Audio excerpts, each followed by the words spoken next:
الحمد لله نحمده ونستعينه ونستغفره ونستهديه ونعوذ بالله من شرور أنفسنا ومن سيئات أعمالنا من يهد الله فهو المهتد ومن يضلل فلن تجد له وليا مرشدا أشهد أن لا إله إلا الله وحده لا شريك له وأشهد أن محمدا عبده ورسوله أدى الأمانة ونصح الأمة وجاهد في الله حتى أتاه اليقين صلوات الله وسلامه عليه وعلى آله وصحبه ومن تبعهم بإحسان إلى يوم الدين أما بعد فيا عباد الله أوصيكم ونفسي بتقوى الله فقد أمر الله سبحانه وتعالى في كتابه العزيز يا أيها الذين آمنوا اتقوا الله حق تقاته ولا تموتن إلا وأنتم مسلمون.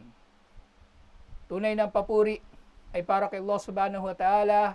Sa Kanya tayo nagpupuri, nagpapasalamat, humihingi ng tulong. Sa Kanya tayo humihingi ng tawad sa ating mga kasalanan at sa Kanya tayo humihingi ng gabay.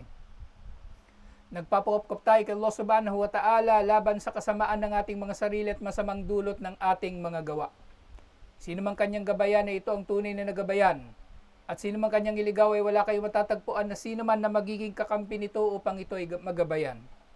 Ako'y sumasaksi na walang Diyos na marapat sambahin liban kay Allah ang nag-iisa at walang katambal. At si Propeta Muhammad sallallahu alaihi wasallam ay Kanyang alipin at sugo. Si Propeta Muhammad sallallahu alaihi wasallam na nangaral sa Kanyang ummah, tumupad sa Kanyang tungkulin at nakibaka sa landas ni Allah hanggang sa Kanyang huling hininga. Ang pagpapala ni Allah ay sa Kanya, sa Kanyang pamilya, mga kasamahan at tagasunod hanggang sa araw ng paghuhukom. Mga kapatid sa pananampalatayang Islam, pinapayuhan ko kayo gayon din ang aking sarili na katakutan si Allah subhanahu wa ta'ala dahil sinabi niya sa Kanyang dakilang aklat. O mga nanampalataya, katakutan ninyo si Allah ng tunay na pagkatakot at huwag kayong mamamatay liban na lamang na kayo ay mga Muslim. Mga kapatid sa pananampalatayang Islam, tunay na ang kapanatagan ng mananampalataya sa mundong ito ay sa pagkakatanto niya sa iba't ibang mga bagay, lalong-lalo na sa katotohanan na dapat niyang malaman sa mundong ito. Nakabilang sa mga katotohanan na ito, ang malaman niya na tayo ay nilikha ni Allah subhanahu wa ta'ala para sa dakilang layunin ng pagsamba sa Kanya ng nag-iisa at walang katambal. Gayun din, ang mapagtanto niya na ang mundo na ito ay panandalian lamang at kabilang sa mahalagang mga bagay na dapat niyang mapagtanto na tayo nga ay nasa lugar ng pagsubok. Hanggat tayo ay nabubuhay, hanggat tayo ay naririto sa mundo na mayroong mga hininga, na mayroong mga kaluluwa sa ating mga katawan, ang mga pagsubok ni Allah subhanahu wa ta'ala ay hindi mapuputol. Maaring mapagtatagumpayan natin ang iba, maaring malalampasan natin ang iba, subalit asahan na natin na tunay na ito ay darating ng tuloy-tuloy hanggang sa ating mga kamatayan dahil ang mundong ito ay likas na nilikha ni Allah na magiging lugar ng pagsubok.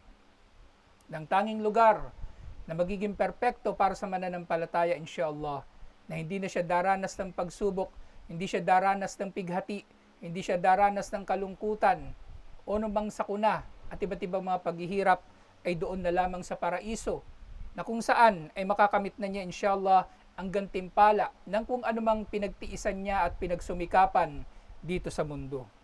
Kaya nga, napakainam ng sinabi na ito ni Allah subhanahu wa ta'ala bilang paalaala sa ating lahat.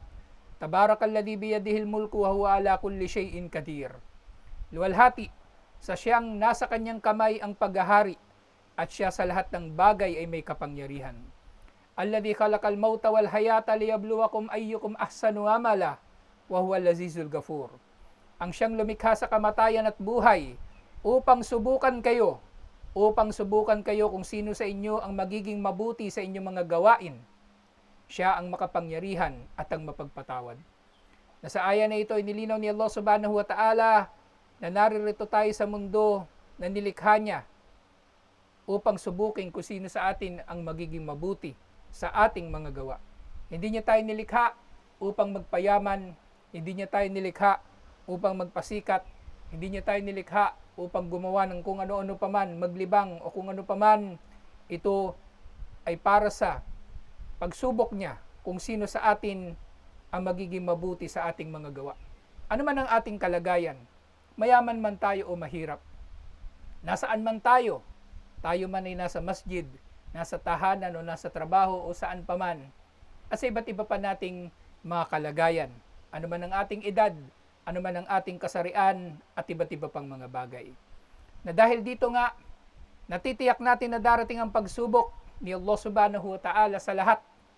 Darating ang pagsubok ni Allah subhanahu wa ta'ala sa lahat, kahit sa matutuwid. Kaya huwag na akalain ng tao na dahil sa naging mabuti siya, dahil sa naging matuwid siya, dahil sa naging mananampalataya siya, ay hindi na siya susubukan ni Allah subhanahu wa ta'ala, bagkus ay baligtad. Maring siya ay daratnan pa ng pinakamatitinding mga parusa dahil lamang sa siya ay kabilang sa mga mananampalataya kay Allah subhanahu wa ta'ala. Unang-una, nang sa gayon ay masubok niya kung sino sa atin ang tunay na matutuwid. Dahil madaling magpakamatuwid kung ikaw ay nasa ginhawa, kung ikaw ay hindi nakararanas ng mga pagsubok, ng mga pagpapahirap at iba't iba pa. Napakarami ang mga tao na napakadali para sa kanila ang magtayo ng mga gawaing pagsamba habang sila ay mayayaman, habang sila ay malulusog, habang sila ay mayroong kakayanan. Subalit kapag dumating na ang pagsubok, ay pinanghihinaan na sila ng loob at nawawalan ng pag-asa at tinatamad na sa mga gawaing pagsamba sa pag-aakala na ang kanilang mga tinatanggap mula kay Allah na pagsubok ay parusa sa kanila dahil hindi kinikilala ni Allah ang kanilang mga kabutihan at napakalayo nito sa katotohanan, wal iyadu billah. Ito ay kabilang sa mga suudlan, mga maling paratang, mga maling pag-aakala kay Allah subhanahu wa ta'ala. Ang marapat sa tao ay ang asahan na niya ang mga pagsubok ni Allah na ito ay darating sa kanya, lalong-lalo na kung siya ay nagpapakamatuwid. Kaya ang sinabi ni Allah subhanahu wa ta'ala, Am hasibtum an tadkhulul jannata walamma ya'tikum mithlal ladhi khalaw min qablikum? Inaakala ba ninyo na papasok kayo sa paraiso ng basta-basta nang hindi dumarating sa inyo ang matitinding mga pagsubok na dumating sa mga nauna sa inyo? Inaakala ba ninyo? Na ibig sabihin dito ni Allah, mali ang inyong pag-aakala. Massathumul ba'sa wad darra. Sila ay dinatnan ng matinding paghihirap at sila ay dinapuan ng matinding kahirapan o pagiging dukha. Wazulzilu, at sila ay niyanig ng pisikal na pagyanig sa kanilang paligid at niyanig ang kanilang mga puso at pananampalataya hatta yaqular rasul, hanggang sasabihin ng sugo, walladina amanu ma'ahu, at ng kanyang mga kasamang mga mananampalataya, mata nasrullah, kailan ba darating ang tulong ni Allah? Na para bang sinasabi rito ni Allah ang katotohanan na kahit ang sugo sa kabila ng pangako sa kanya ni Allah na siya ay magtatagumpay, sila sa tindi ng paghihirap na dinadanas nila ay nagtatanong, kailan ba darating ang saklolo ni Allah? Hirap na kami. Pero yan nga, pangako ni Allah, ala inna nasrullahi karib. Tunay na ang tulong ni Allah, ang pagpapatagumpay ni Allah, ang kanyang saklolo ay marapit na darating sa atin. Dahil anumang bagay, kahit gaano pa katagal itong dumating sa atin, kahit gaano pa karaming taon nang lilipas, kung ito ay tiyak na darating, tunay na ito ay may tuturing na rin na malapit. Ang ating mga kamatayan, maaaring iniisip natin na ito ay malayo pa dahil ilang taon pa ang lilipas. Pero dahil ito ay tiyak na darating, ito ay marapat nating ituring na rin na malapit. Kaya mga kapatid sa pananampalatayang Islam, napakahalaga na malaman natin ang dakilang hikmah kung bakit tayo sinusubok ni Allah subhanahu wa ta'ala kahit tayo ay matutuwid. Hindi tayo kailanman magiging exempted sa kanyang mga pagsubok at maaring ang daragdagan pa niya ito dahil lamang sa ikaw ay nagpapakamatuwid. Kaya nga nang tinanong si Propeta Muhammad sallallahu alaihi wasallam, sino sa mga tao ang pinakamatindi ang kanilang dinanas na mga pagsubok ni Allah? Ang sinabi niya, al-anbiya'u thumma al-amthalu fal-amthal. Ang mga propeta, sila ang pinakamatindi ang dinanas ng mga pagsubok. At pagkatapos nila, ang pinakamatitinding pagsubok ay dumating sa mga tao, depende sa kanilang antas ng pananampalataya. Depende sa kanilang antas ng pananampalataya. Kaya nga kung mas matibay ang iyong pananampalataya, mas matindi ang pagsubok sa iyo ni Allah. At kung ikaw naman ay hindi dinaratnan ng pagsubok ni Allah, mas kakabahan ka dapat, mas kikilabutan ka dapat, o mas magtatanong ka, hindi kaya ako mahal ni Allah, kaya hindi niya ako binibigyan ng mga pagsubok na matitindi, o maaring iisipin mo na baka mahina ang iyong pananampalataya kaya hindi ka sinusubok ni Allah. Kaya nga sinabi ni Propeta Muhammad sallallahu alaihi wasallam karugtong nito, fayubtalir rajulu ala hasbi dinihi. Ang tao ay susubukan ni Allah ayon sa antas ng kanyang relihiyon. Fa in kana dinuhu sulban ishtadda balauhu. Kung ang kanyang relihiyon ay matatag, patatatagin din ni Allah, o kaya ipatitindihin din ang pagsubok na darating sa kanya. Wa in kana fi dinihi rikkatun ibtuliya ala hasbi dinihi. At kung ang kanyang relihiyon ay mahina, malambot at bumabaluktot, susubukan siya ni Allah ayon sa kanyang antas ng relihiyon na maaring mas mababa nga na mga pagsubok. Wa yabrahul bala'u bil abdi hatta yatrukahu yamshi alal ardi ma alayhi khati'ah. Daragdagan ni Allah ang mga pagsubok sa atin hanggang sa ang kanyang alipin inshallah sa pamagitan ng mga pagsubok na ito ay magiging dahilan na tayo ay madadalisay mula sa ating mga kasalanan at tayo ay lalakad sa lupa na wala na tayong kasalanan. Bilang isang dakilang biyaya ng pagtanggap natin sa mga pagsubok, pagtitiis sa mga ito, pananatili natin sa pagpapakamatuwid kahit tayo ay dinarat na ng pagsubok, at syempre pananalig kay Allah sa kabila ng mga pagsubok na ito. Na napakagandang balita para sa mga mananampalataya na kung tayo magpapakamatuwid sa gitna ng mga pagsubok, mapapatawad din siya Allah ang ating mga kasalanan na dito pa lamang sa lupa ay bayad na o pinagdusahan na natin ang mga kasalanan sa halip na pagdusahan pa natin ito sa kabilang buhay doon sa ating mga libingan sa araw ng paghuhukom o lalong-lalo na sa impyerno, waliyadu billah. Kaya tanggapin natin ang mga pagsubok ni Allah. Ito ay ating pagtiisan, ito ay ating pagsumikapan na ating malalampasan sa pamagitan ng pananalig kay Allah subhanahu wa ta'ala at dagdag pa na pagpapakamatuwid. Alhamdulillah. Aqulu qawli hadha wastaghfirullah li wa lakum wa lisairil muslimina min kulli dhanbin fastaghfiruhu innahu huwal ghafurur rahim.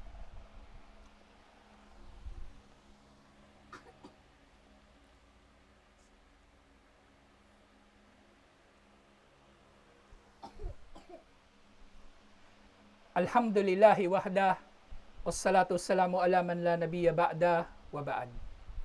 Mga kapatid sa pananampalatayang Islam, tiyak na tayo ay daratnan ng pagsubok at ito ay padadaanin ni Allah subhanahu wa ta'ala sa iba't ibang mga kaparaanan. Subalit, iisa lamang ang layunin nito. Ang makilala ni Allah kung sino sa atin ang magiging mabuti sa kanyang mga gawain at kung sino ang mananatiling matuwid sa kabila ng kanyang kalagayan. Nagayon nga, sinabi ni Allah subhanahu wa ta'ala sa kabila ng lahat ng ito, ang kanyang tulong ay tiyak na darating. Ang kanyang saklolo ay tiyak na darating. Ang pagpagtagumpay ng mga mananampalataya sa kanilang mga katunggali, sa kanilang mga kaaway na hindi mananampalataya, sa kanilang mga katunggali na mga munafik at iba't iba pang mga tao na nagdudulot sa kanila ng pinsala, darating ang tulong ni Allah. Maring hindi ito darating sa panahon na gusto mo, sa lugar na gusto mo, sa paraan na gusto mo. Pero ito'y tiyak na darating sa panahon na gusto ni Allah, sa lugar na gusto ni Allah, sa paraan na gusto ni Allah. Kaya sinabi ni Allah subhanahu wa ta'ala, وَلَقَدْ أَرْسَلْنَا مِنْ قَبْلِكَ رَسُولًا إِلَى قَوْمِهِمْ فَجَاءُوهُمْ بِالْبَيِّنَاتِ فَانْتَقَمْنَا مِنَ الَّذِينَ أَجْرَمُوا وَكَانَ حَقًّا عَلَيْنَا Nasrul Mu'minin. Kami ay nagpadala sa mga nauna sa iyo ng mga sugo, Muhammad sallallahu alaihi wasallam. Ipinadala namin sila tungo sa kanilang mga nasyon at dumating sila na dala ang malilinaw na mga tanda. At kami ay naghiganti sa mga nangaapi. Kami ay naghiganti sa mga kriminal. Kami ay naghiganti sa masasamang mga tao. Ito ay marapat lamang para sa amin, sinasabi ni Allah, bilang tulong sa mga mananampalataya. Sinasabi niya na marapat lamang sa Kanya ang tumulong sa mga mananampalataya, magprotekta sa mga mananampalataya, magpatagumpay sa mga mananampalataya, laban sa sinuman o anuman na mga namiminsala sa kanila. At ganyan din nga sa sinabi ni Allah subhanahu wa ta'ala, yansuru may yasha'u wa huwal azizur rahim. Si Allah subhanahu wa ta'ala, siya ay tumutulong, nagpapatagumpay sa sinumang naisin niya dahil siya ang makapangyarihan at ang maawain. Si Allah ay makapangyarihan na hindi magagapi ng sinumang kanyang kaaway na umaaway din o kumakalaban sa mga mananampalataya sa Kanya, at siya naman ay mahabagin sa mga nananampalataya sa Kanya sa kabila ng mga pagsubok na dumarating sa kanila, lalong-lalo na sa mga pagsubok na dinudulot ni Allah sa pamagitan ng kamay ng mga hindi mananampalataya o kamay ng mga hindi mananampalatayang mga munafik o kamay ng mga makasalanang Muslim na nagpaparusa, nagpapahirap at nagdudulot ng pinsala sa mga mananampalataya. Kaya mga kapatid sa pananampalatayang Islam, itanim natin palagi sa ating mga puso at isip ang layunin kung bakit tayo narito sa mundo ay upang subukan tayo ni Allah. Upang subukan tayo ni Allah kung sino sa atin ang magiging mabuti sa ating mga gawain. Kaya ito ay marapat nating pagsumikapan, insya Allah.